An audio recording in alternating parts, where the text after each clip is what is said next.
Today, we are journeying to the ancient world to explore one of its most enigmatic institutions, the Oracle of Delphi. For centuries, people from all over the Greek world and beyond sought the cryptic prophecies of the oracle, believing that she could communicate the will of the gods. Join us as we uncover the secrets of the Oracle of Delphi, the priests who interpreted her words, and the profound influence she had on the ancient world.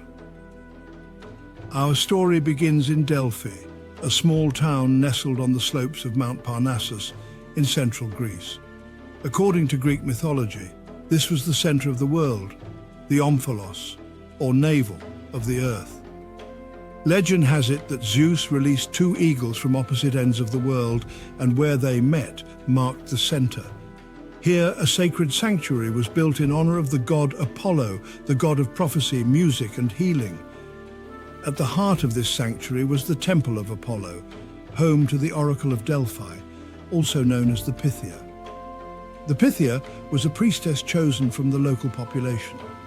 To become the oracle, she had to be of good character and live a life of purity. Her role was to serve as the mouthpiece of Apollo, delivering his divine messages to those who sought guidance. The process of consulting the oracle was a ritualistic affair. People from all walks of life, kings, generals, and commoners, traveled to Delphi to seek her counsel on matters ranging from wars to personal decisions. Before receiving an audience, petitioners were required to make offerings to Apollo, often in the form of precious gifts or sacrifices. The Pythia herself would undergo a series of purification rites, including fasting and bathing in the sacred Castalian spring. The oracle's prophecies were delivered in a trance-like state. Seated on a tripod above a chasm in the temple floor, the Pythia would inhale vapors believed to rise from the earth. Ancient sources describe her falling into an ecstatic state, during which she would utter words or phrases that were often cryptic and ambiguous. These utterances were then interpreted by the temple priests, who relayed them to the petitioner in the form of riddles or poetic verses. The source of the Pythia's trance has been a topic of speculation for centuries. Ancient writers like Plutarch suggested that the vapors came from a chasm in the earth, while others believed it was the spirit of Apollo himself. Modern geologists have discovered that Delphi sits on a geological fault line, which could have released ethylene or other gases that may have induced altered states of consciousness.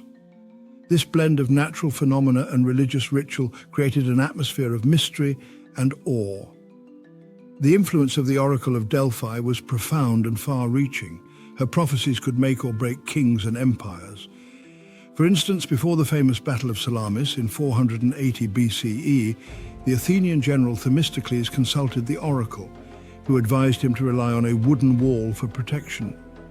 Themistocles interpreted this as a reference to their fleet of ships, leading to a decisive naval victory against the Persians. The oracle's ambiguity was one of her most intriguing aspects. Her answers were often open to interpretation, allowing multiple outcomes. One famous example is the prophecy given to King Croesus of Lydia. When he asked if he should go to war with Persia, the oracle replied that if he did, he would destroy a great empire. Croesus took this as a sign of victory, but it was his own empire that was destroyed in the ensuing conflict. Delphi's influence waned as the power of Greece declined and new religions emerged. The oracle continued to operate into the Roman era, but by the 4th century CE, the rise of Christianity and the edicts of Roman emperors against pagan practices led to the decline of the sanctuary.